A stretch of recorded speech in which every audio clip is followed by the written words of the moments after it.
All right, we're here. And a couple minutes late, just trying to pull our lives together. Yep. Elijah, how's it going? Doing good. Doing well. Just got done the two dialogues today. We did four total, two yesterday, two today. So yeah, pretty good. It's been a long day. Yeah. How about you? Yeah, I'm doing all right. I had a 2 hour session with the LEAP students. It was good. Uh, That's good. Go ahead, man. that's the in-person class. Yeah, the in-person group. I need, 24. Yeah, it's good. It really gives me just things to think about, and yeah, it's good. I haven't asked as many questions as I want to ask, Mhm. Do but you I end, will starting next week. right? Do you end up? Does the content usually end up being about the classes, the videos they watched, or do you usually just goes off into? A couple things, but mostly we just talk about life. Yeah, That's cool. it's good. Yeah, it's nice, I man. need to change It, my strategy. yeah. Well, I mean, I, yeah, we go in a lot of different directions. So, and Hmm. it's me. I think there's a way in which I suppose at this stage in my life, I have this side of me that's kind of like a grandfather. And and it's I don't know. I have things I want to say, like a grandfather would say. Oh, but hopefully a wise grandfather. But Do you think that like you say it to you that it offers this like the portrayal of a grandfather like offers this comforting space or a space where it allows for more like openness between like students and yourself, and it's like there's not as much pressure for the students to perform, or like or just like the wise yeah, grandfather that's like offering advice and no, like no. like Well, I think it's both, right? I think it's both. Mhm. Yeah, that's a good question. Yeah, kind of Mhm. like like a grandfather. When you're a parent, it doesn't matter how chilled out you are, how whatever you are, you still know that in the end you're responsible for this child. And if the child goes off in some wayward ways, and you're gonna feel compelled to take care of the child at some level. And you can say, there are very few parents who probably can say that no, I don't feel compelled to take care of my kid. I did everything I needed to do, and then now it's up to them. But I think most people, somewhere in them, they feel that. And so, but Mhm. grandparents don't feel that, right? If your children are raising their children well, then you don't have the same feeling. So you can just be more open, and Mhm. you've been through it all, and you see that, like, if your children have been successful, you see that, hey, in spite of all the insanity, all the stupid things they did and stupid things I did, they ended up okay. So these Mhm. grandkids are probably going to be okay. And so then you can just relax, man, get Yeah. oxygen. And I feel like for the student side, for their perspective, it's like so makes me think about the different roles that like family networks, like the roles within a network of a family, and Uh-huh. how it for the student it gives, or for the student or like the grandson granddaughter, it allows an opportunity to feel that like freedom that you feel Yeah. Yeah. like eases the pressure and allows them to just like, yo, Yeah. live with me for a second. Like this is what life like. Come see Yeah. it's life in a different way with me instead of the pressure of like a parent needing to, take care like whatever taking care looks like to each individual parent or like parent. Yeah. Yeah, Mhm. I like that. That's a nice way to see it. Yeah, you sort of get to sit back and not feel judged, right? And I think that, for me, when I was first teaching, my first 20 or 30 years, or probably 20 years really, Mhm. students would say things and I'd feel like, oh my gosh, I have to help guide this person a little bit. And I'd watch them make really bad mistakes, what I thought were bad mistakes. And for many people, it really turned out to be probably bad mistakes. Mhm. But but Mhm. but what I witnessed over the years were people who put themselves in really difficult situations. And it's hard, you're away from home for the first time, and it's very difficult. Mhm. But then I have all these years of seeing so many of them just grow up to be fine. Like, it's all good, it worked itself out. So Yeah. now when I have students who who are doing the similar kinds of things, I don't feel this initial compulsion to say like, hey, wait, hang on a minute. Here's something you might want to think about. That's go. Oh, were you continuing? No. Yeah, that's really interesting. Like how, so when you were originally, when you first started professing, like the first time you were a teacher, you felt you felt like your impact had, you felt like your role had so much impact. Is that what I'm hearing? Like if if I'm not doing things the right way or like telling them these things, then there's a possibility that they could stray off or like make the wrong decision. But now you're like, do you realize, are you saying that you realize, It like, didn't matter. okay, no matter what, they're going to be fine.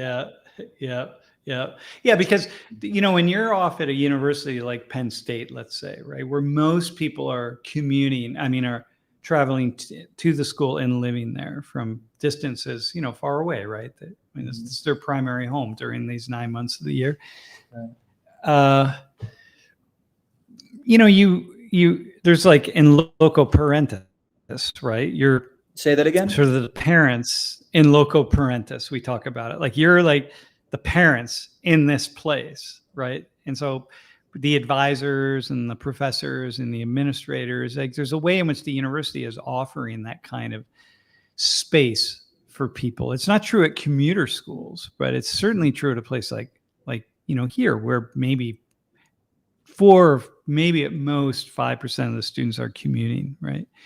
So you feel, you kind of take that role on. And I took it on, and many people take it on, and they want to be guides at some level, because being a professor is also being a guide, right? Whether it's about intellectual issues or subject matter issues or social and psychological issues. So is that something, because I know I've heard Lori, and I think you say that, Lori specifically, I think one of the students when I was a student was like how come you guys don't have kids, or they have children? I remember, I think it was Lori that responded. It's like, yeah, we kind of view all of you as like our kids in a way. And is that, when you say, where did you hear or come up about the term loco parentis? Is that loco parentis? Loco parentis? Is that something that is just a different language, and you're just, it's the, like, where did you hear that? Yeah, I'm not even sure what it means. I think it's parenting in place, right? Like distant parenting, right? It's a Latin term. I think for Lori and I, both of us were very student-centered in our approach to teaching. Right. From very early on. And when we started, we were teaching smaller classes. I always had small class. I always had a big class, but I would also have a small class. How big? What's big to you, or big and small? Well, my first section of Social 19 was 150. So it was always at least that large. And then it quickly went to 200, and then 240, and then 350, 375. And then it went up, to 800 as it is now. But I would have these smaller classes, and then we always had TAs. And so, you get to know people, and you become, there's a way in which there's a counselor type experience, right? Because it's an exchange of people in these very beginning stages of their coming aware of themselves. Right. So if you're any kind of an adult who has any sense at all of brotherly or like aunt and uncle energy or parental energy or something, then you're naturally going to get involved in like the welfare of your students in some way. If you're doing that kind of teaching. But some people professors, man, that they're just doing research and teaching. That's it, man. Like they're not engaging students in the way that we did. But that's what I was going to ask you. Is this, when you said like those at university or like professors take on that like mentor or like a parental role, since some are so far away from their actual parents? Would you say this is like something that's more implicit in terms of like, that's not really spoken of? Like, of course, me being a trainer and working at World in Conversation, we speak about, looking out for our students, and if they're in harm, or if we feel like they're in harm in any way, that we report that, and we watch out for them and look out for our students. But like when you say taking on more of a parental role and like guide, would you say it's like an implicit thing, or that university, like it's an implicit message, or more of like explicit, like it's talked about in that manner? Oh Or yeah, that's also departmental. Is it departmental? Like most liberal arts department professors like Oh that? yeah, that's cool. Not Yeah, engineering, that's cool. like. So the university on a regular basis, and certainly in the beginning of the semester or at particular times in the year, will send out messages to the entire community to say, hey, listen, be on the lookout. Remember, we have a lot of brand new, like 17 and 18-year-olds who are here away from home for the first time. You have no idea what people are going through and the struggles. And so be aware of that. If you see something with a student, reach out, let their advisor know. We have a platform here that I can submit something to, that all of the students, other professors, and their advisors can see something that I write in that platform about somebody. It's all it's not public at all, but it's a way of, in a place like this, kind of keeping track of people so they don't get lost in the cracks, right? And making sure like the communication, it sounds like, because there's so many chains of like who is a part of that like internal email, like at Wink, they say like, communication should never stop, like when it comes to staff. And it sounds like you keep the communication going when it comes to the awareness of your students, like the keep the communication. But the problem for me is with 800 students, it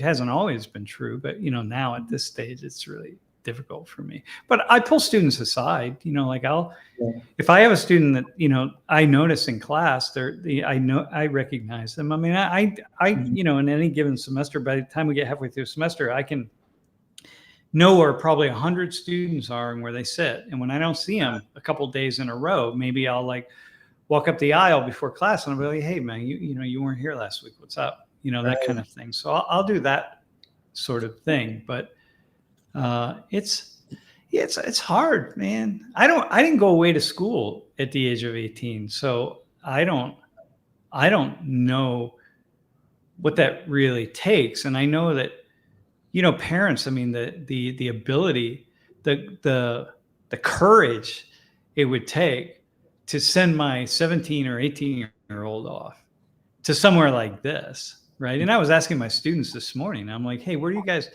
are you drinking? What's the alcohol scene on campus here? Because, these are all freshmen in these dorms, right? And they're like, I'm like, okay, well, what's the alcohol system? Oh, God, everybody's drinking. I'm like, what do you mean everybody's drinking, man? How are you getting alcohol? Like, where's it coming from? Like, what are you doing? Like, people getting taken off to the hospital, on a regular, it's just like, oh my God. Right. So parents don't really have a sense of that's going on, man. There's all sorts of behavior there. If you make it through your 4 years at a place like Penn State unscathed, right, you're probably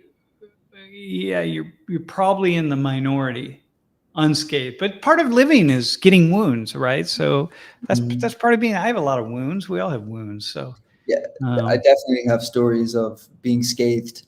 And it makes me think about, I guess, the parenting of I was going to say the preparation, that the type of parenting style that each parent has, like with their child, and how that would take effect and how they behave, or even, but maybe not too. I don't know. I guess I was thinking, it made me wonder, you said you didn't leave like for college at 18. Did you experience the same like parental guidance in a way, from like, did you have mentors or people that watched over you the way that you would say you in March? No, man. I had nobody watching over me.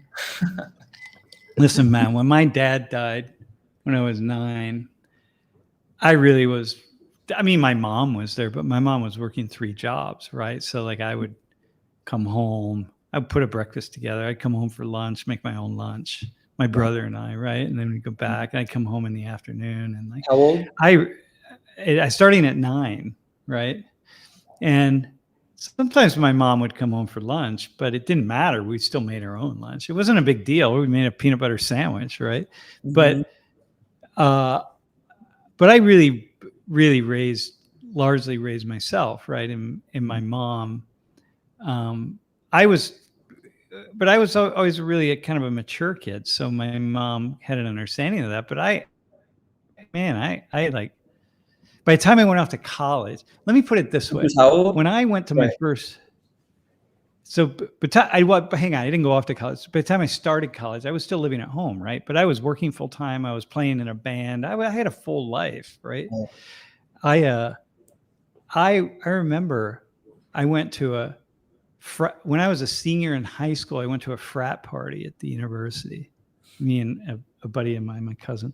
And we went to this frat party because he was invited. He knew one of the fraternity members, so they invited us. And we went to this party, and we were just kind of walked around and looked around, and we're like, dude, we throw better parties than this, man. Like, come on, this is like, well, what is this? This is like nothing. So the point being, like, I had a lot of experience by the time I was there. So it's just I just was a different world. Hey, by the way, Axel put something up, or Jeff put something. The impact of teaching and teaching thinking is much bigger than we think.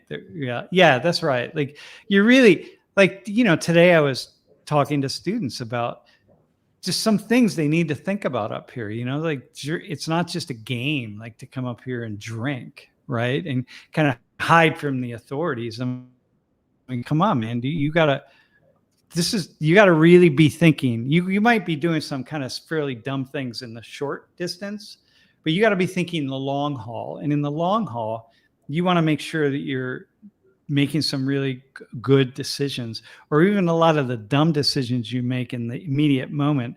Do you make them for a reason, because you're fulfilling something or doing something you need to see happen for your longer term growth? Mhm. So, but that's hard to hear, that kind of thing, right? But Yeah. we teachers, we're often, doing things like that and talking about things like that. So just to relate, I remember one of the videos that you, it was actually week 1 video where you were talking about intro to Social 19. You kind of spoke about your life in the beginning, how you had a lot of independence, and like your first year, I think you said, like, you worked your tail off, right? And you still finished with like C's and D's because you just didn't know how to study, and it was just yeah. and I personally related so much with that. Like, also as a first generation college student, like, I remember my freshman year, I came from this public high school that I graduated with like a 2.99, in high school, which for some is higher than, but for me, it was like, that was trash to me. I was like, wow, how did I even get in? I didn't even know I was going to Penn State. The only reason why is because my dad's had clients. It's like, oh, Penn State's a great school to go to. You should go there. And I went to Penn State Berks. It had like an 82% acceptance rate, Yeah. And so I just really related with that. And it just makes me think about other students, just to have the guidance to, like the lack of guidance, I guess, that some just don't have when they're entering freshman year, and how, like you said, you could be working so hard and think that, like, you have this definition of what working hard is, and and then the end of the semester comes and it's like, whoa, like, I need to get back together in some way, or else I'm gonna spiral. Yeah, and I'm gonna have wasted a lot of time and energy. Yeah.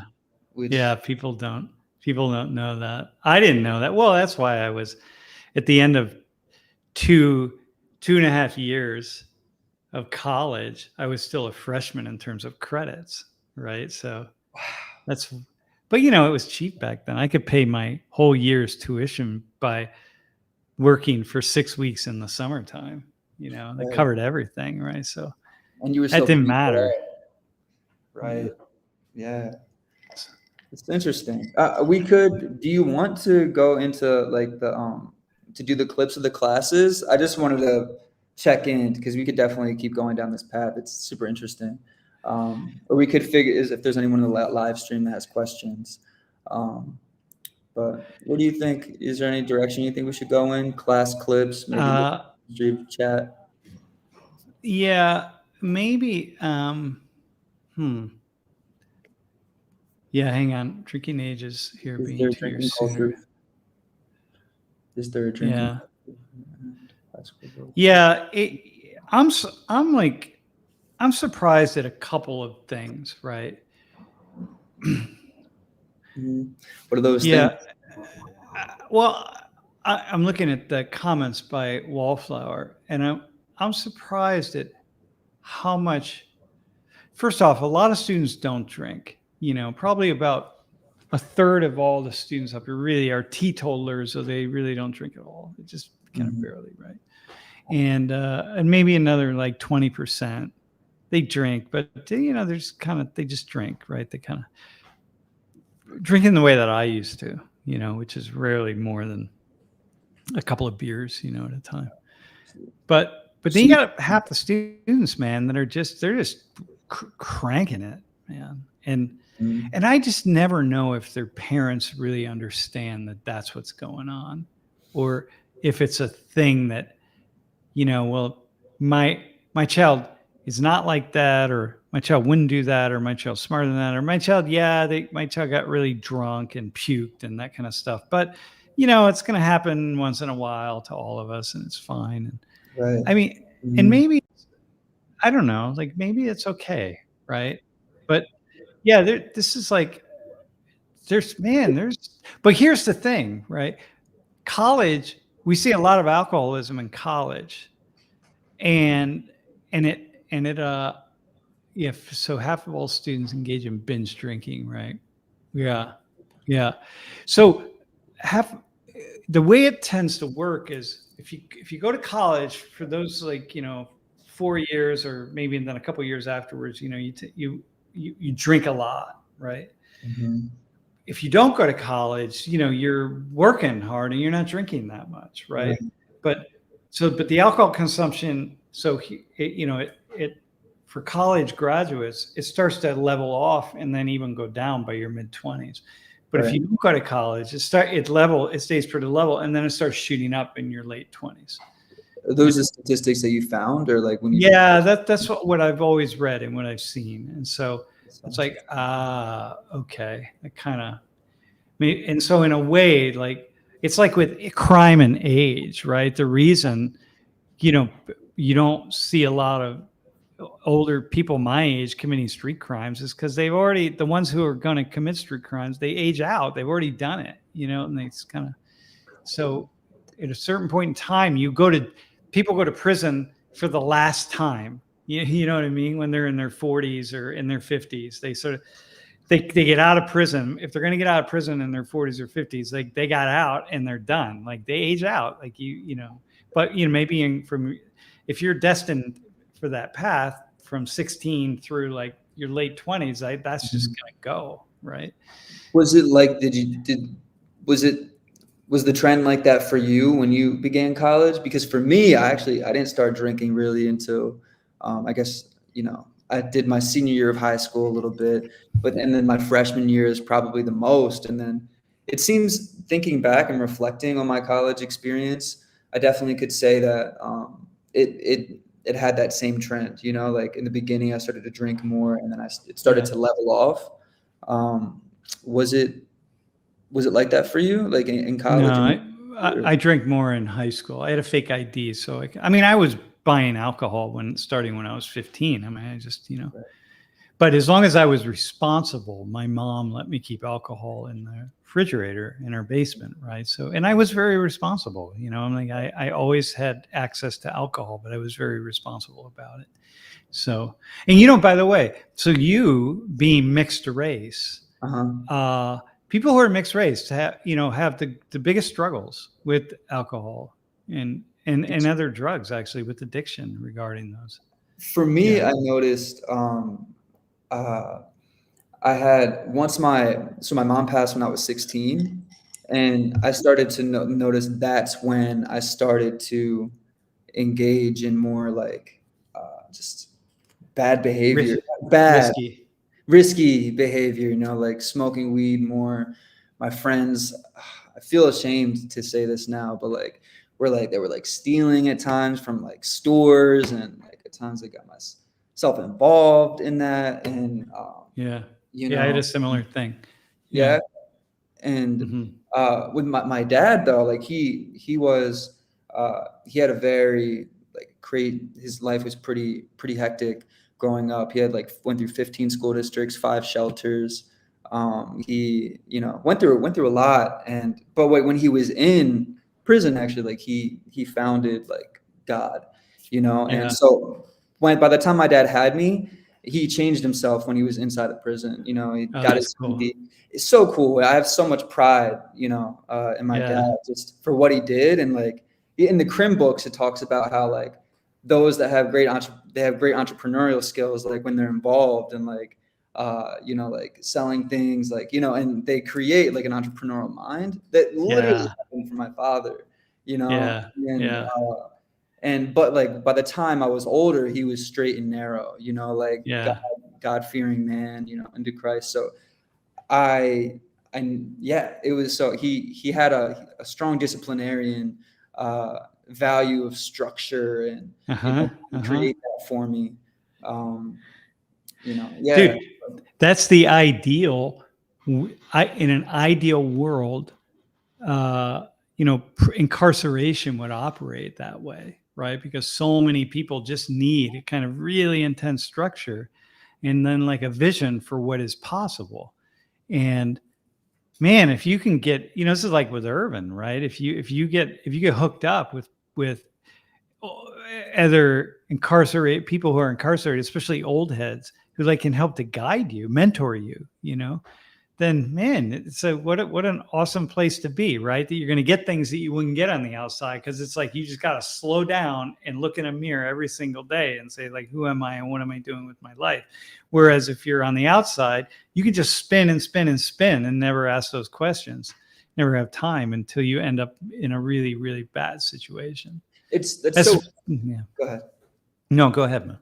I was going to say it's just so interesting, just because before, I mean, those that are get incarcerated, I'm assuming, just understanding the life that my dad had, there's so much chaos before that, you Totally. know? And then once you're in, like you're saying, once you're incarcerated and you're around, my dad always loved to say like a multitude of councils, you know. Yeah. And then Yeah.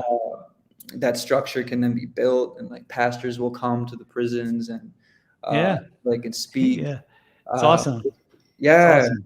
that is so cool. I Dude, never. this is why, this is like with Irvin, this is why his mission, you know, he spent 52 years in prison, right? But that's where A, he was meant to really find himself, and B, for do his work most of his life, man. He did really awesome work in there. And, he's got, man, his phone, Irvin's phone never stops ringing from the people that he was mentoring over the course of not 52 years, because it took him a number of years to really get his life together, but maybe like 45 years, right?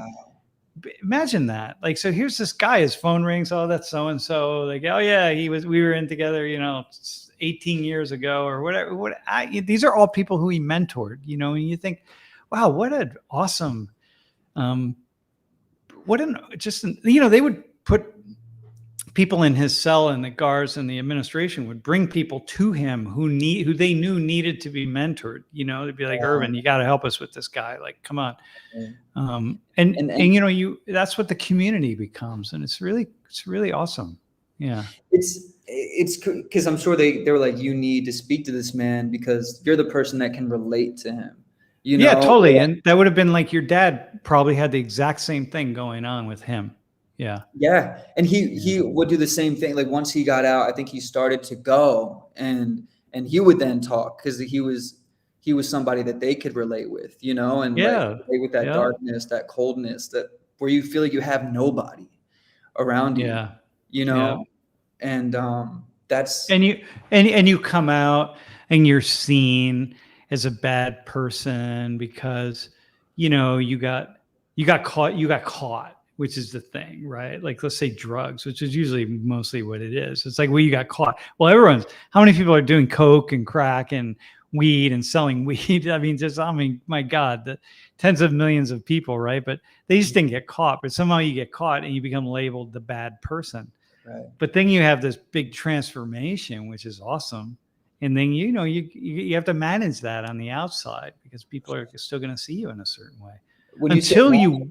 Go ahead. Yeah. When you say manage, do you mean conceal? No, you have to your identity, or like, yeah, you have to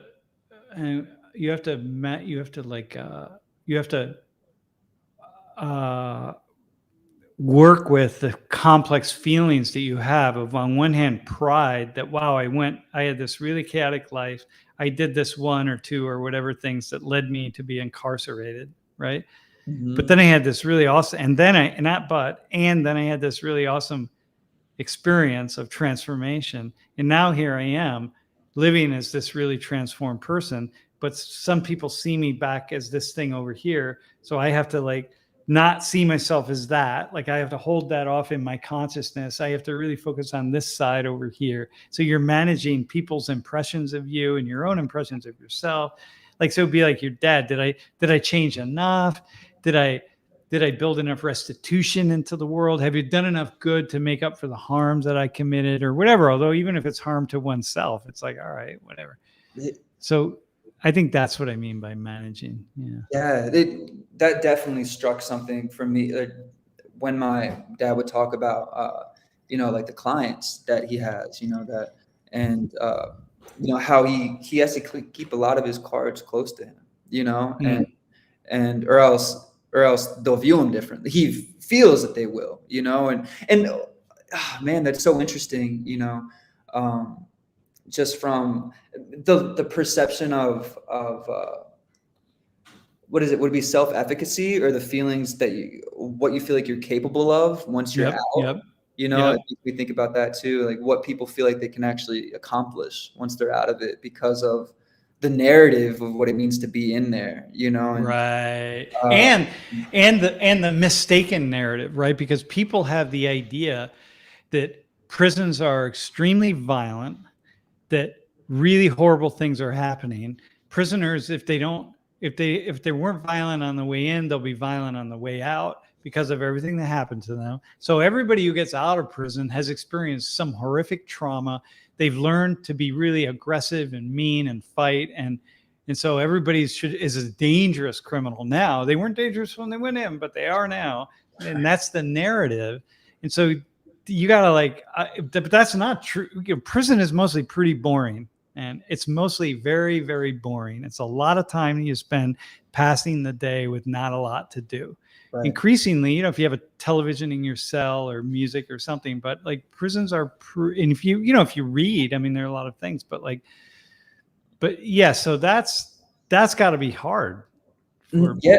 It's so interesting because when you say like, oh, I'm perceived to be dangerous, when you say like someone thinks I'm dangerous, now it changes. Like, I assume that it changes the level of like closeness or intimacy that you feel like you can just like, yes. How like the differences in social distance that like maybe other countries will have, like for those in like South America, it's like normal to like, maybe like kiss in the cheek, or I can imagine the perception of how close people feel like they can be with one another, like the distance that I'm just assuming at this point, but distance that people feel like they can, the distance the distance they feel they have to keep, I guess, when it comes to like relationships or just being in the social world. Like, that's interesting. For sure. Yeah, for sure.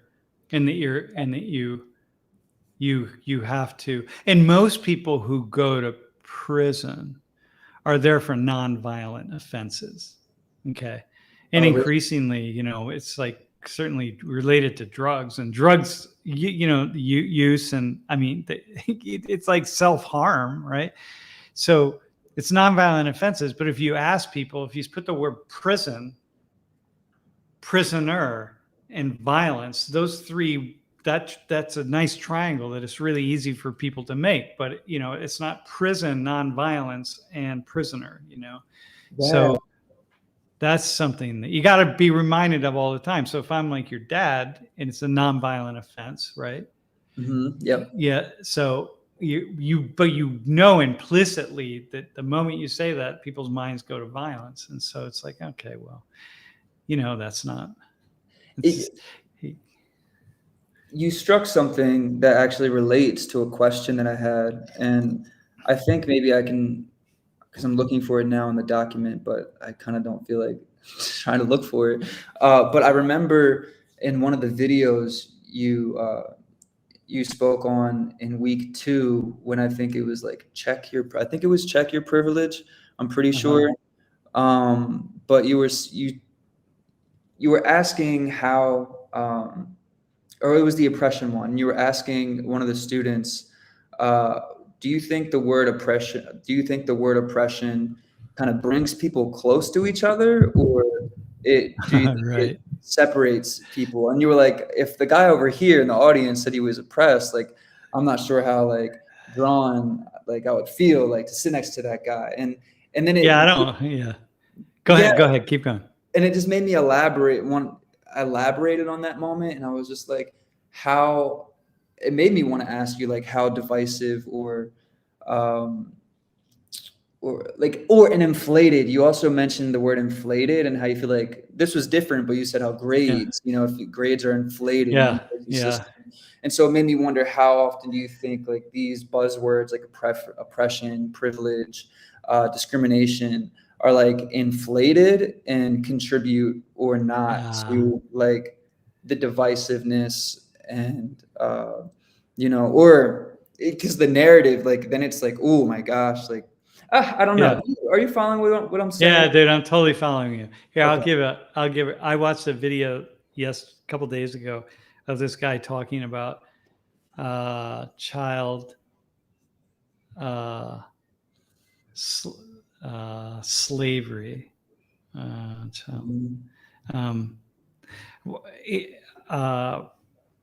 Yeah, what it was, the point being, it was using some numbers. There was 500,000 and then 3.5 million, and like I'm like, whoa, man! What, like 3.5 I think it was 500,000 children who are living in some kind who have somehow been enslaved or like child not enslaved, and it's in the United States, child. I can't think of it. But the point being, let me go back to. I'm gonna have to go back to that because my mind. What happens is the summertime comes and my mind starts to empty a little bit because I need to just do things like just catch a real breather, and then sometimes I can't pull things back up as quickly as I can. And I also transitioned kind of like abruptly a little bit, and I try to make a connection that maybe you made a really good connection. So here let me just respond to the first thing. Right. If you need me to repeat, let me know. No, I think I got you. The one thing that I never feel really drawn to people who are in a really bad position in life. Okay. If I'm on the street and I have a chance to go up and talk to someone who's homeless and really disheveled and really struggling, or someone who's like, doing something, they're just kind of there and they look like they're pretty put together, and I could talk to either one of them. Yep. I have to be in the right frame of mind. Well, I have to know that the person who's homeless is also not mentally ill. If they know they're not mentally ill, let's say, right? And then because of the unfortunate reality of like the reality that so many are mentally ill, right? Or so many people who are mentally ill end up homeless because we just don't have the resources for them, right? But the idea being that I'm not drawn to people who are really living in oppressive conditions, like because like it's just going to take something more out of me, right? I can only give what I have, what I can receive from. Now it's a little different for me because understand that every interaction I have, I can bring back to the classroom. It's a teachable moment for me, right? I can use it. I can draw from it. So I'm a little bit different, but even still, I'm only going to give something. I'm not going to receive anything. And so like oppression I just think oppression. It's like when people throw that word around so casually, it's like, man, you're describing a whole population of people who are oppressed, like Black people's oppression. It's like, dude, whoa, hang on a second, man. Like what you're doing is you're solidifying in my mind that Black people are oppressed. So every Black person I see, it's like, that's the word that's in my mind. And I'm like, and you're half Black, so you're half oppressed, right? But like, but if that's, if it's that, but if that's the word that's in my mind subconsciously, I'm not going to be drawn. I'm going to feel like, it's because just the pressure of the narrative, like the inflation pressure of the narrative. Yep. And just like Black people, dude, I mean, I will ask, like, Black students, like, hey, why don't you like come with us, come down to Haiti with us, back when we were traveling to Haiti a lot. It's like, oh no, I don't want to see that kind of poverty. I'm like, what do you mean you want to see the poverty, man? Like, because I heard about that all my life. It's like, well, you don't want to see it. Well, white people have been hearing about Black people's oppression all their lives. And then like, you got to like come up and manage that. And that it's not creating. And now I understand the use of the term, right? I get it. And it makes sense and all sorts of stuff. But in responding to your question, it's like, yeah, it creates a barrier at some level. Yeah. That was exactly what I was asking. And I guess it made me think about, or want to follow up with a question on, like, I know we have like World in Conversation as a way to like work through those, but like World in Conversation to work through those barriers, like to talk about those barriers, or like to talk about the narrative and how those narratives can be inflated and then create a pressure to not want to approach it. Like, look here, let me ask you this. So this is now you're an average, just white person. You're just living your life, man. You're trying to do the best you can. You're like, you're not trying to oppress anybody. You're not trying, you're just doing the best you can. You don't really follow politics that much because most people don't, you're just like, oh, fuck, okay. And suddenly you start getting this narrative in your mind that you're the oppressor, right?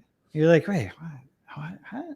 And in order to understand that you're the oppressor, you got to like dig in and do some reading and kind of, you got to really have you got to go into it, right? You can't just, you can take it on right away. You can go like, well, I better just agree that I'm the oppressor, because if I don't, I'm going to be in a whole world of hurt here, and I'm going to have to be in an argument, and like, this is not going to be good. So let me just like, yeah, okay, I'm the oppressor, right? But to really understand what that means and to hold that into your mind, yeah, I'm a white oppressor, right? Okay. In the way that I could hold it, right? Yeah. I mean, I can hold that, and I'm be like, yeah, I'm fine with it, right? But I've been thinking about this for 40 years. You know what I mean? And so you take the average, and it's my full-time job. So you take the average person, the average white person, let's say, it's like, they can't hold that. You can't hold that. Like, who's going to hold it, man? Is it like, instead of holding, is it like something that you would say is disregarded? Yeah, you're going to disregard it. You can hold it for a hot minute, but then in the end, you're going to disregard it because you just can't like, and then you're going to say like, wait, why do I want to be around people who I think that I'm the oppressor? Right. Like, even if I know that I'm not, or even if I think that I am, why do I want to be around people who I think that? And then maybe I don't know if this person thinks it or doesn't think it. But I heard these other like 3 people who are Black and a couple who are brown or whatever talk about that. So I don't know if they really think it or don't think it. People don't know who is and isn't racist. People don't know who is and isn't judging them. So maybe I just can be like, yeah, you know what? I'll just kind of keep a distance here. And then like on top of the pressure, I don't know why my head went this direction, but on top of the pressure that's already there, then you have to like think about just the culture that the subcultures that everybody's coming from, and family dynamics, and some families aren't even speaking to each other about the barriers. Totally, man. Yeah, totally. Yeah. Now these other social and this is the sociology of it, right? This is not to say, oh, you know, this is a terrible burden that white people have to carry, right? That some people see them as the oppressor, and they have to like walk around with this idea that some people judge them as the oppressor, right? I'm not saying this is a big burden. Like, oh my God. What I'm saying is, as a sociologist, this is just a matter of what is. So Right. it's like, yeah, there you go. Like, all right, yeah. And Do I want to deal with this? it's interesting because like just going back to dialogues with the students, I still feel, and like it makes me wonder like how you just like effortlessly, it looks like, you know, on class, how you confront these narratives and these terms that have so much pressure and weight to them. It still like feels in those dialogues that tension is still like really there. And like my work as a facilitator, I'm still trying to like work on addressing that tension and like Yeah. navigating through it in an authentic, in I guess if not authentic, but fearless way, you know? So then like it feels comfortable, or maybe that's not it, you know, but it's, Listen, man, your job is infinitely more difficult than mine, right? Because your job is I to don't know. try to get people to take a risk and say something. And in this world that that we're in, the subject, the topics that we're talking about, Mhm. it's so easy to just say the wrong thing and be picked out, right? And you don't know what that is, because in social media, everybody's changing the game all the time. Right. What's not racist or homophobic or anti-Semitic or whatever, or transphobic, what's not in these 10 spaces right here or with these 10 people is for this one person over here, or these 100 people are okay with that, say, using a particular word, but this one person isn't. So And you never know, man. This is how, why you go ahead. you go ahead. It's good.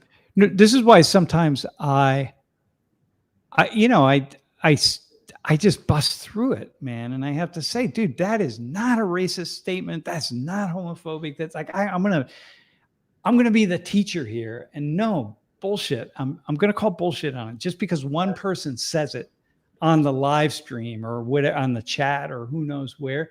Mhm. I'm not taking that on, man. Yeah. Somebody, because everything is a problem to somebody. And sometimes we need adults in the room who are just going to be like, yeah, I'm not buying that.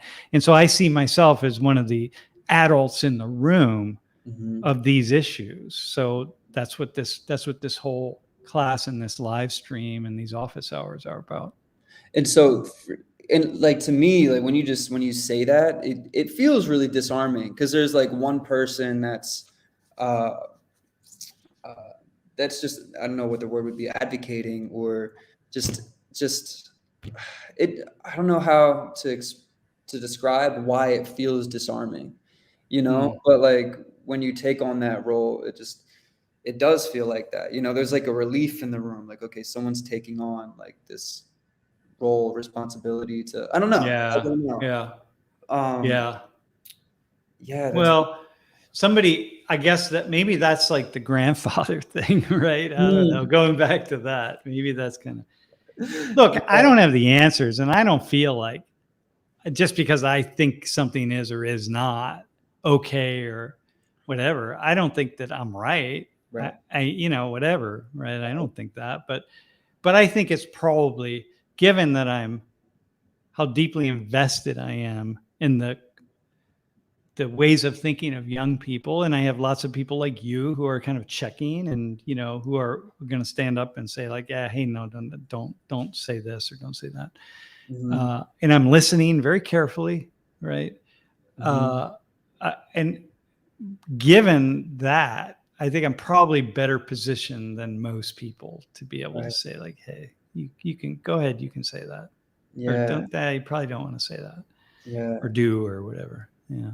And So you also brought me to to think about when one person can, you would talk about often in class, like crossing a line, like, or like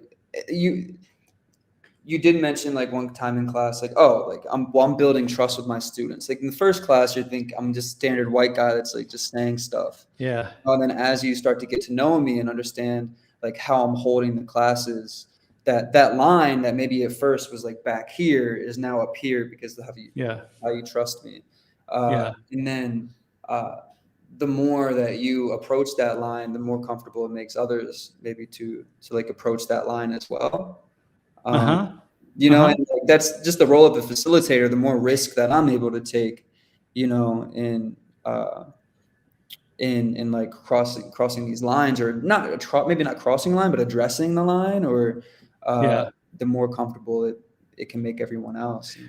Well, you know, yeah, that's right. Well, here, let me ask you this question. So, you know, everybody has that one friend or two friends who's just really radical, man. And they just see problems everywhere they turn, man. Like, that's racist or whatever. That's homophobic. That's you must have those people, right?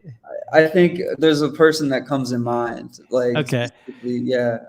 So imagine the kind of damage, not damage. Okay, the kind of how much the power that person has to silence people when they come up with these really wacky statements. It's like, you know, like, of course, crayons, you know, like the white crayon doesn't really color white. And that's the reason is because white people never want to like claim their whiteness. So you use a white crayon on a piece of paper, you never see it because white people don't want to claim their whiteness. And that's the reason. And you're sitting there going like, whoa, dude, are you serious? Like, yeah. And then, but if you're not able to be like, this person's really out of their damn mind, you know what I mean? Which like you would say, or I would say, but if you don't know that, you're just like, oh my God, I never thought of that. Like,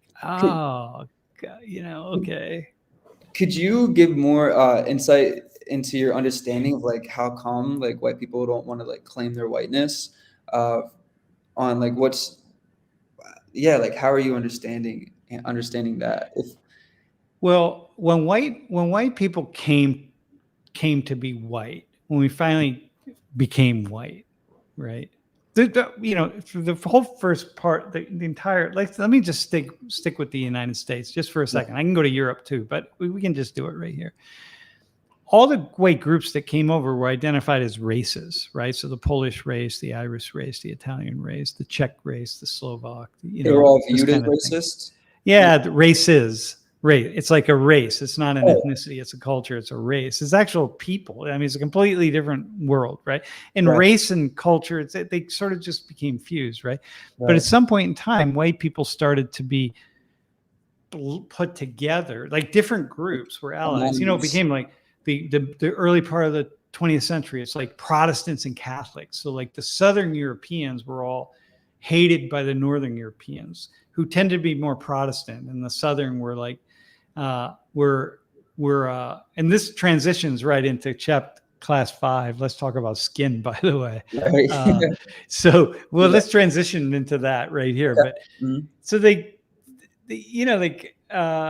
Protestants who have more power, because this is the UK and so on, always hated the Catholics, which is why, like, the part of the English and the Irish, right? But so many things. But the point being, when white here, I'm going to now give a simple answer to your question, so we can get back to skin. Okay. When white people really started, when we started having a national conversation about whiteness, what it means to be white, and all of this, which is mid 20th century, right? I was going to ask that. When do you think that emerged? Yeah, it's when we started to really question Jim Crow, and the civil rights movement starts taking off. And now we're just really looking at white people and white power and white, like how much, all the things that white people do, right, as a collective group. And again, remember, right, the white groups were always at each other's throats, right? So you take a place like Pittsburgh, and the Irish and the Italians and the Poles or whoever, like they're all battling each other, right, for decades and decades and decades, right? But nonetheless, when white people start to come into the terms of their whiteness, it was in negative terms, man. Well, being white was not seen as a good thing. It was like, from the beginning, whiteness. It was a negative. Yeah, from the beginning. When the narrative started, it's just like, whoa, whiteness is bad. Now, a lot of white people just shut their ears down and they're like, yeah, whatever, get lost. But it's seen as it's just like, let's lay out all the problems that white people have caused, and that white people continue to benefit from, right? So it's like, so that's one reason that as white people, it's like, yeah, it's not something you really want to like. I mean, many people do, right? I mean, obviously, right? People, they want to look at it and they want to think about it, but it's. So that's my answer to your question. Okay, because to me, I didn't know that the negative perception of whiteness started around Jim Crow. I still would have thought there was like this like white power, like I'm the more competent race, or like, but it's interesting to know just that, and I may sound ignorant right now, but that's okay. No. Okay. It's very complex, right? It's very, very complex. Like whiteness as a term that we really put out there. It's like, that's when the term started really coalesce. We've been talking about white people for a long time, but understand, even like in the Civil War, it's like, you had in the South, you have like the landowning elites, and then you have the Negroes, right? Blacks. And then you have all the poor whites, which was the vast majority of people. But the poor whites weren't necessarily just poor whites. They were the Irish and the Italians and the Scots. Was there a more, I guess, privileged at that time, like white race? Like, because you said you had the Polish, the Irish. What race was the most, I guess, privileged white race at that time? Like out of like the Italians, the Polish. The Germans, and the English and the French. Okay. Yeah.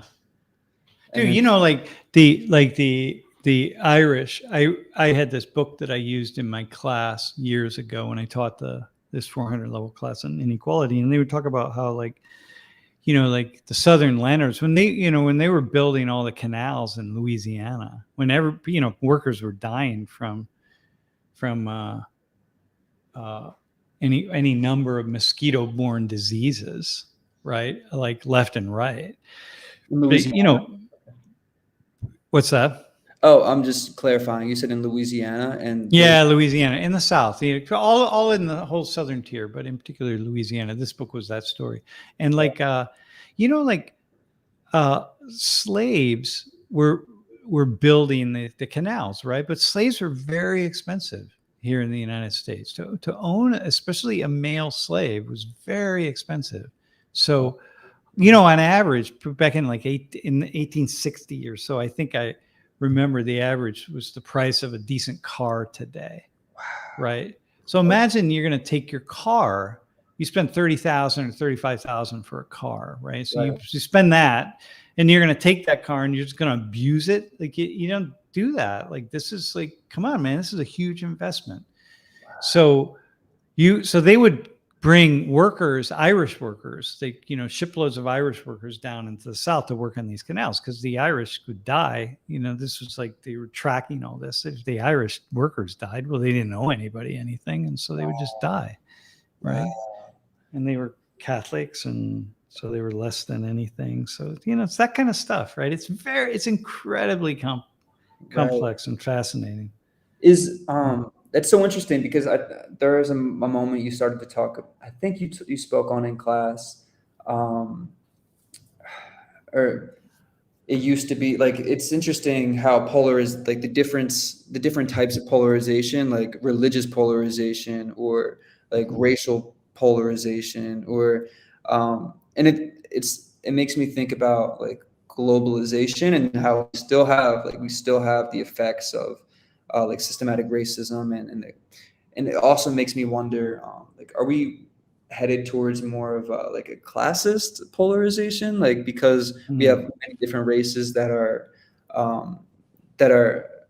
in higher socioeconomic status? Is it starting to go away from like racial polarization and like more in like this classist, like it depends on like what your socioeconomic status is and how, I don't know. Are you following? Maybe. Yeah. No, I think it very much is class-based, much more so class-based now, and increasingly all around the world. Dude, the level, the elite, the amount of money that elites have in places like, Indonesia and Malaysia and Malawi and Sri Lanka and Bangladesh and, Botswana and wherever you want to go, Algeria, Tunisia, whatever. The amount of money that elites have is just like, you can't, it goes to that thing where you think about, oh yeah, people in Bangladesh, oh my God, they're so poor. Not the rich in Bangladesh, man. They're doing quite well. Thank you very much. Wow. And everywhere you go, you have to think that. And when you travel and you see these elites and you see how they operate and how they live, and it's like, oh, okay, you can't make those generalizable statements anymore. Yeah, Generalizable generalizable statements being like, like the poverty of Haiti. It's like, yeah, sure, Haiti's poor, but you ever hang out with the rich people in Haiti, man? Like you ever been around rich people in Haiti? You know how they're living. You know what they're doing. It's like, yeah. I mean, this is the thing, right? It's like, yeah, it's like. So Derek says, "Love Tunisia." When we visited for a honeymoon last year, yeah, and there's an elite class in Tunisia that like anybody would want to join, man. The elite class in Haiti, wherever, Bangladesh, right?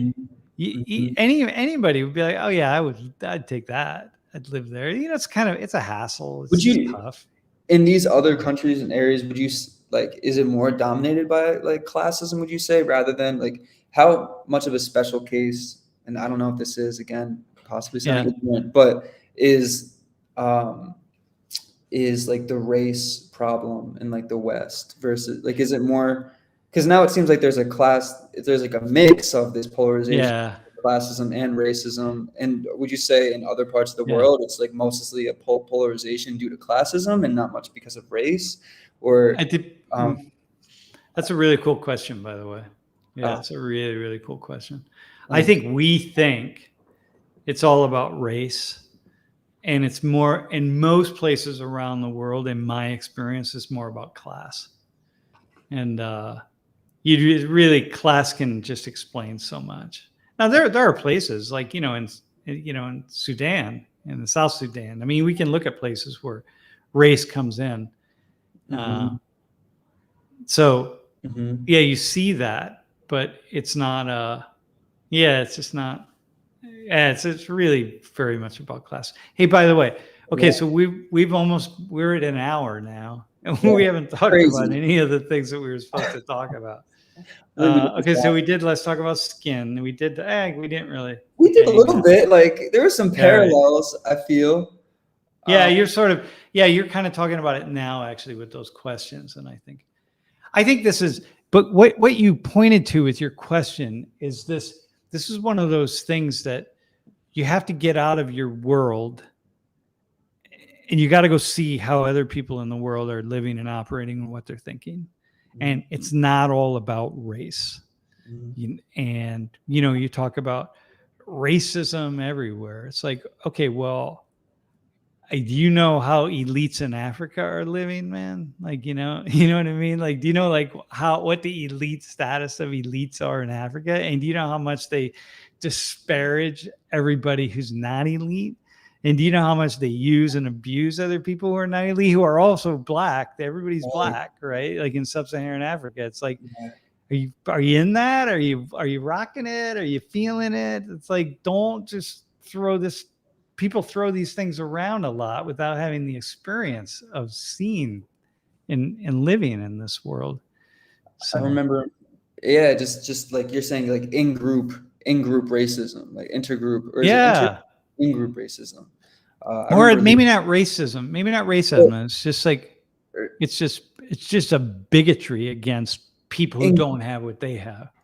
In group bigotry, okay. And by the way, when you're in a really poor country with an extreme polarization of wealth, if you're in the top group, man, you got to build a real strong wall between yourself and everybody else.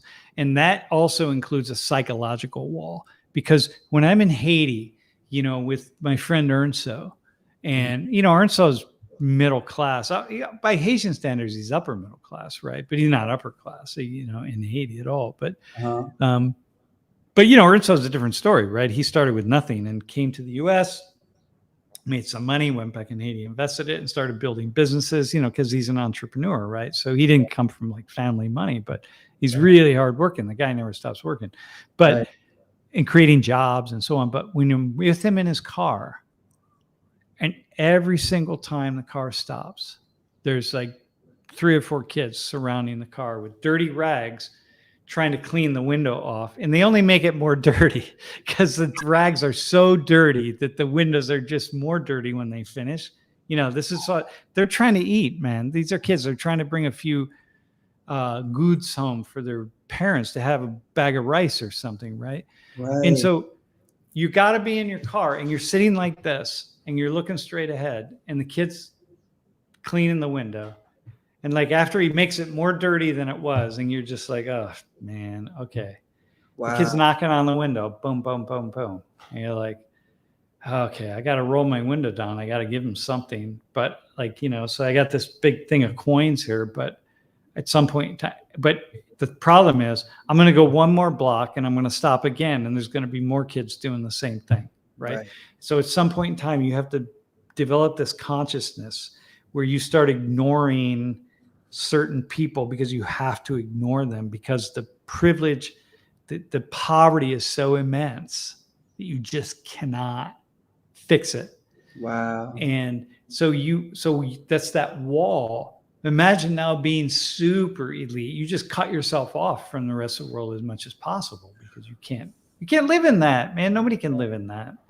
And you start to create like this cognitive dissonance as to like reasons why they're like this, or whatever it is. Whatever. Ernst doesn't have that because he doesn't. And he's endlessly rolling his window down and giving people something, Right. And then I'm with him and I'm giving him something here. I got some coins here, whatever it is. But it's like, dude, you can't. Every day you're living that, man. Every single day, right? So you can imagine like the meanness that some people can develop over their own people or people who are less than. Right. And it's not about race, right? It's not about racism. It's about survival. Right. Yeah. It something that just popped up in my head.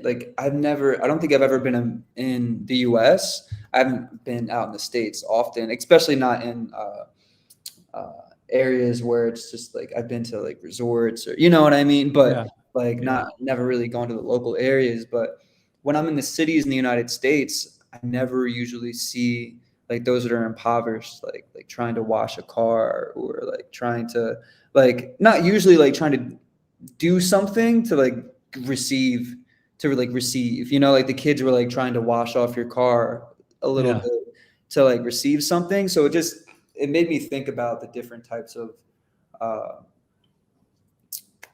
don't know, just made me think about the kids that are homeless are putting in efforts, and it's just interesting. I have never seen that. It's just an observation. I've never seen like someone that's homeless. And is it the expectations of like it would be wrong for someone in the United States to I see it. Yeah, I see it. I see it in New York. Wow, I've never seen I used to see the window washers, right? But then they criminalized it, right? The New York police, they wouldn't let people do it. So people I remember kind of being stopped at the tunnels going into the Lincoln or the Holland Tunnel, and you're stuck there, and the window washers are washing your car, and then they want something for it, give them a buck or whatever. But you get your window washed, and then the next 50 feet ahead, someone else is doing it, and it just became insane. So anyway, in sociology, do you ever study like civilian responsibility? Because that's interesting, because the lack of resources that it seems like the state or like the government is providing, or just whatever is going on in that complex world. It's interesting to now I'm just thinking about civilian responsibility and like the responsibility that people feel, but then at the same time, it's like not their inherent responsibility. So there's in some way, like you said, it's about survival that we have to Yeah. that off, even though Yeah. some people take Well, responsibility more than well, this is the question, right? It's human responsibility in a way, human community responsibility. It's like, what kind of world do we want to live in? When it gets bad enough, you fix it. So yeah, in Baltimore, the squeegee boys, that's what it is, the squeegee. So now, Derek, imagine in Baltimore, the squeegee boys, their squeegees are dirty. So like no matter what, your window ends up dirtier than when it started, and you're in your car going like, "Oh my god!" There were a couple times with Ernst, couldn't even see out the window; it was so dirty, and Ernst was yelling at him like, "Come on, man!" He had to give him water to pour on the window so that he could his own water. Can you put this on the window to clean it off? Well, I think one time, if I remember, he gave him a rag and just like, dude, can you use my rag to clean the window off that you just made dirty and now I can't even see out? But you know, these are kids, man. These are kids that are wearing rags. I mean, these are kids that with nothing at all. So you can't be. It's like you just it's crazy, right? So it's a community, right? But you know, it's hard. Yeah, it's really crazy. It's so crazy, man. It's really cool how you change that from like civilian responsibility just to human responsibility. And Yeah. I don't know, I'm really focused in on that. When Haiti becomes safe, we will go, Elijah. We will show you Haiti. Yeah. Definitely open for that. That would be quite an experience. Sam, I just realized the other day it's been 5 years since I took those cameras down. That was the last time I went. Damn, that's mean it's been 5 years since I've been there. Yeah, 6. Wow. You went down. I think it was it a whole year after our trip? Yeah, I don't remember. Like 6 months. No, I was there after you took the cameras. I went once, yeah. Oh, yeah. Because I went when we were filming. Damn. Hey, Jeff. Oh, that is right. Yeah, so listen, so we haven't really talked about the class at all, but Elijah, it's a really interesting conversation. It's been a fantastic conversation, and you guys kind of were transitioning into the skin tone conversation. Yeah, we did, and then we backed away again. Yeah, well, you know, it's what it is. Just when you're talking, Sam, the questions pop up, and I just need to stare at the document. I need to stare at that. Yeah. I'm just like, no, this is why you're a good facilitator, man, a facilitator trainer, because you're thinking, you're asking me questions that I don't get asked, which is you're perfect for doing this because you're asking really, really cool questions. So that makes it's an honor to hear that, because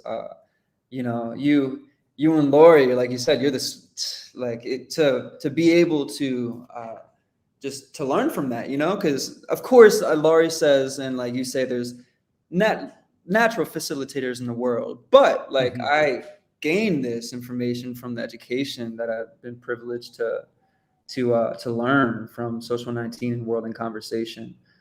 So I really feel privileged, and I'm grateful for that compliment. Really, Yeah, dude, it's awesome.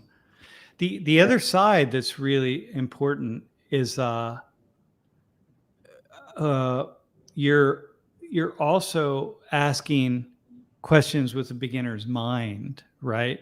So that's really, really important. Like a couple times you said like, yeah, maybe I'm being ignorant or whatever. It's like, no, you're young. You don't have the experience. When I was your age, I didn't have the experience, but for me, it's been almost 64 years, but hang on, it would be then like 45 years of traveling around the world, man. Wow. Yeah, that's just a lot. There's a lot of experience there. If you live the life I'm living and you get to my age, if you make it that far, you'll have a lot to say. So nothing is ignorant.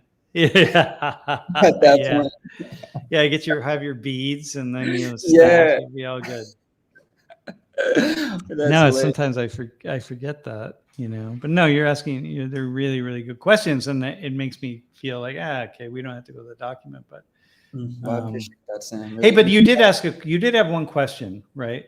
The one on chapter 5. What's the problem with people who think they're better than you? Oh, is that something that like fascinated you, that question? Yeah. Tell me what the question is. Yeah. Yeah. Did So, you ever think you were better? Yeah. yeah, I guess, because uh, you were making a comment in class and you were like, oh, yeah, man, like, I don't understand, like, people that think, that they're better than one another, or, like, you were saying something along those lines. Maybe you didn't say exactly, I don't understand, or you said something along the Yeah. lines of just in opposition to that, however the language was, that in a way. And then you were like, yeah, I don't think, and then you then elaborated with an I statement, and you were like, yeah, like I don't think that I'm better than others, and I guess for me, I just was like, yeah, like what could like be the sociological like issue with like, I mean, we kind of implicitly, I guess, talked about it, what happens when Uh-huh. you're better, because then the barriers and like classism and racism, like that all happens. But um I guess I was just like, yeah, what's the problem when with people think they're better, and did you ever think that you were better, and what distanced you from that thought of like, Hmm. what distanced you from like this Yeah. idea of bettering? And it was just kind of on a whim When question. And No, it's a really good question. When I was 20, when I was starting graduate school, my master's program, I was really into it, and sociology, right? So I was 23. I just turned 23. I was just studying 24/7, and I started to get to the place where I was thinking like, oh man, I'm really getting this. And then as I distanced myself from other people around me, who I felt like uh, who weren't thinking about the same kinds of things that I was thinking about, I started to feel that sense of superiority, or that I was smarter than them, because I was thinking about, relationships in Latin America, right? Mhm. US foreign policy in Latin America, or God knows, whatever it is, Like right? high concept, like, like Yeah, an idea.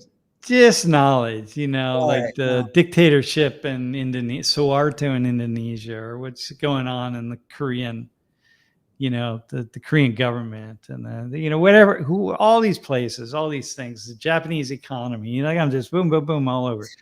So I started to think that, I was really gaining some knowledge about things. And I remember starting to feel this sense of arrogance, right? Arrogance, like pride, like, oh yeah, I'm smart, I got this. Yeah. Well, Almost as if it like, wasn't, yeah. yeah. Oh, no, go ahead. Yeah. I was gonna say, like, almost as if knowledge was like wealth, like this, like, Yeah, wealth that I exactly. have. But Yep. And I wasn't, I think, and it wasn't because I needed to feel okay to keep doing what I was doing. It's just because I just naturally felt like, hey, I'm becoming a better, smarter human than many people around me, right? mm, But then I started to meet a few other graduate students who are like, oh, oh, damn, man. Okay, that person is whoa. And I had to realize that I couldn't. Not only was I not going to be able to keep up with that person, forgetting about professors, even I'm just looking at other students. Not only will I not be able to keep up with that person, I will never catch up to that person. It doesn't matter how hard I work, I will never catch up to that person. And so over the course of a couple years of me kind of struggling with this a little bit, it really put me in my place to say, nah, dude, it's okay. You don't have to be smart. You don't have to see yourself that way. You don't have to be so-called smart. You don't have to be, like better. You're not better than anybody. You're just on your own journey and struggling. So probably for the next 5 years after that, I was just really working to be on my own journey. wow. And then I gradually, the more I did that, the more I met really smart people. And I'm like, whoa, damn, man. I'll Like, never be like that. I continue to be like that. I listen to people sometimes talking. I listen to them on the audio, or like who knows what, or I read books that people have written, and I'm just like, that person's really brilliant. Oh my God. I'm right. just a knucklehead, So I have a couple of things I do really well, but that's like, but even then, I watch people sometimes on stage doing a class like the way I do my class. I'll watch it, other people, I'll see something and I'll be, whoa, I could never do that. Like Really? that person's talented. Like, I oh gotta my God. see who that And person. but what that does is that it really helps me to appreciate exactly what I do and how I do it. Right. Mm, And so I'm not better than anybody. I'm just, that's what it is. And I'm really uncomfortable when people point to me as in some special way. I mean, not mm, uncomfortable in a bad way. I'm just like, I don't need that. I don't want it. I'm just trying to be me. So yeah, anyway, that's my journey of feeling better than other people. right. Yeah. It didn't last very long because I wasn't really that smart. And some of these students were like so brilliant. Like, This oh year's like man. it stopped at 23. I would say by 26, I wiped myself clean of that. I disavowed myself of that notion that somehow I was better than most anybody. It And sounds then, like I'll go places like, I'm living in Ecuador and I'm watching these, I'm living with small farmers, in the countryside, and I'm watching they've not gone to school past the third grade, right. and I'm just observing the brilliance of them, all these other ways, and going like, okay, man, Mm, I'm like, it's yeah, it sounds like that, like it's what a part when like humility became an essential part of how you start to absorb, or like, you said like at 26, when as soon as I was exposed, you had exposure to like yeah, others that you're saying that are brighter, that yeah, it's like the way that humility like took a play or took a part, and like the way that you yeah, started to absorb information, and like um and then I also feel you on, because I feel like I sometimes I can be like that, like you or Lori, or like the idea, and I try not to like idolize, because of what yeah, yeah, how it can corner some yeah, people, and that's really interesting. So it's cool to see your mind, like what you're thinking yeah. for those things.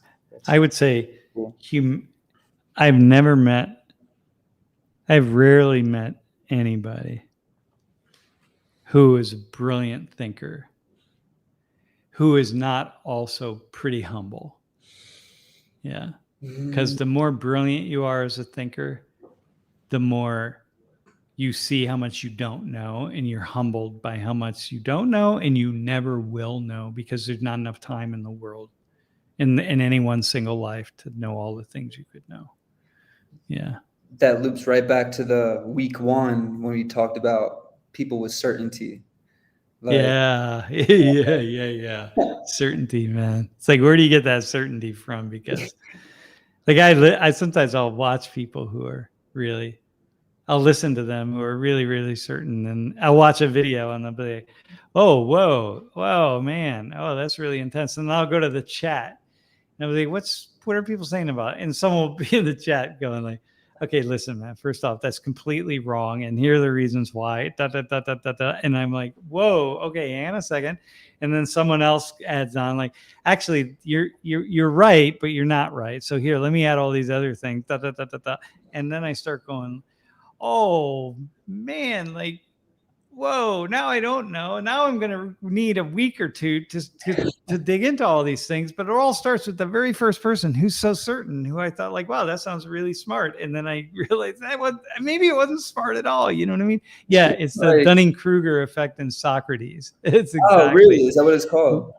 Dunning-Kruger is the more you know, the more likely you are to say that you don't know, you know? Mm. Yeah, the people who know the most are the ones who think they know the least, and it's people who know nothing who are really certain about everything that they think that they know. It's such a Yeah. paradox. Oh, It it feels, really is, man. you know. Yeah, it really is. It's Wow. really fun to be. It's fun to be part of it, and I think that sometimes I like think that it'd be nice if I could be a little more certain on some things, but I'm Mm. really mostly not because I've shown myself to be wrong so often that I'm just like, Mm. oh my god. Mm. That Yeah. are there certain things that like that you want to be more certain on, or like what do you think stops your ability? Is it like the humility is like kind of taken over, or you're so certain on it's important to be not knowing, or you questioning? Oh yeah, that's a really good. I think it's because I know how much time it would take me to be certain about some things. Right.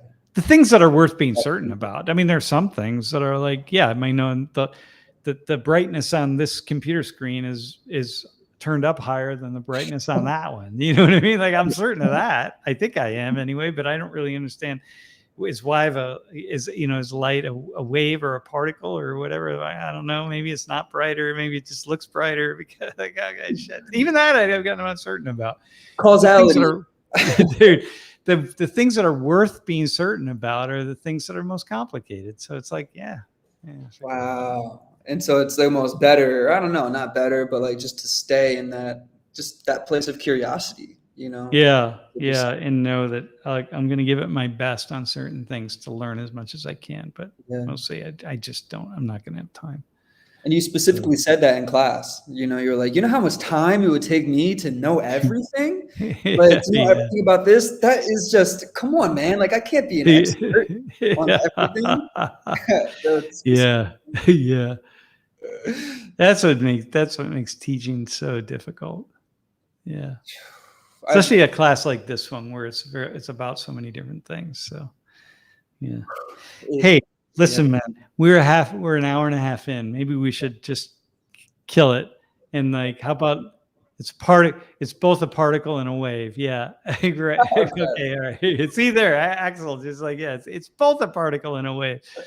Yeah. All right. Let's stick with it. Yeah. All right. Just that, like, oh man, it's so awesome. Yeah. I wish I could live 5 lives. The cat, 9 lives. The curiosity killed the cat. What Stefan said. All right, bro. Listen, man. Sam, thank you. Thanks for the conversation. Appreciate it. Yes, sir. Thanks for listening. Hey, we are looking for translators, y'all. Right. So, we are trying to move Social 19 out. One way to make it more accessible to places around the world is for non-English speaking viewers is to have good translations of our videos. So we're putting together a process. Jeff is putting together a process that we'll use along with our translation team. And as we get going into currently we're starting, like we're testing everything and we're moving forward, starting to translate old videos, but we're going to be moving forward so that all of our newest videos will have accurate English translations and then accurate translations in other languages. And so, that feels really good. And if you think that no one in the world wants your language that you speak natively, try it out, because we've had a bunch of people. It's not been like 3 languages. It's been like 7 or 8 different languages so far that people have already said, hey, I'm interested in helping this out. So, and some that we haven't even thought of before. Like we weren't even thinking that would even be an interest that you guys would be wanting us to do. And the audience says otherwise. So Scottish. Steven says Scottish. Yeah. Sure. Problem is, isn't Scottish really just English spoken in indecipherable ways, right? Oh my God. I remember that Train Spotting film that I watched years ago. Elijah, there's a film called Train Spotting, okay? It's about heroin addicts. Okay. Just watch it. Just see if you can find it somewhere and just watch a few minutes of the dialogue and see if you understand anything. Wait, Gaelic, yeah. What's it called? It's called Train Spotting? Train Spotting, yeah. I'm going to check if it's on Netflix. Oh my God. Anyway, Jeff, what's the most recent one that we just got a bunch of people for? Urdu, Pakistani. Urdu, yeah. Awesome. Yes. And then one person their notes to us. They want Urdu specifically and wanted us to know that it's different than Hindi. It's like, all right, man. Yeah. Well, it's on Paramount Plus and Amazon Prime, by the way, Elijah. Oh, it is? Okay. Yep. And it was Yeah, called check what that again? out. Train stopping? Train spotting. It's train spotting. I'm gonna. It's a euphemism, I think, for like heroin tracks. Yeah, shooting up. Heroin tracks on like the body. Yeah. Yeah. Yeah. I'm gonna train spotting. I'm gonna watch that tonight. You won't. You don't. You'll need the subtitles, by the way, even though it's in English. Yeah. Yeah. So you All right, need a listen. subtitle with slang. Everybody, thank you, and definitely if you want to be involved in the translation, and we also need English translators to help. I think, Jeff, right? Or maybe that's less important right now. No, right? any language. Even if you are an English speaker, it would be very helpful for you to double check what the AI is sending to us, because it's going to make mistakes. We know it will. And then there's also some things that we will do as like the translation team. So for instance, every time that somebody else speaks a line, like it's the next line is somebody else speaking, we're gonna put a little dash. And if it's the first time in a while that they've spoken, we'll put their name in like parentheses, like little things like that we do. Elijah knows. Elijah, an update. We now are testing out an AI that might take away steps like 1 through 5. Oh, let's go. Yeah, that would be huge. So pretty soon, I won't even be teaching the class anymore. It'll just be AI up there. Yeah, that'll pretty awesome. That'd be awesome. Yeah. Wallflower is happy to help. Listen, man, just go to the link. Yep. Yeah, that's awesome. Hey, thanks everybody. Hey, we're gonna hop off. Yeah. Jeff, you can kill the stream if you want. All right, Thanks, everybody. everyone. Be well. Yep.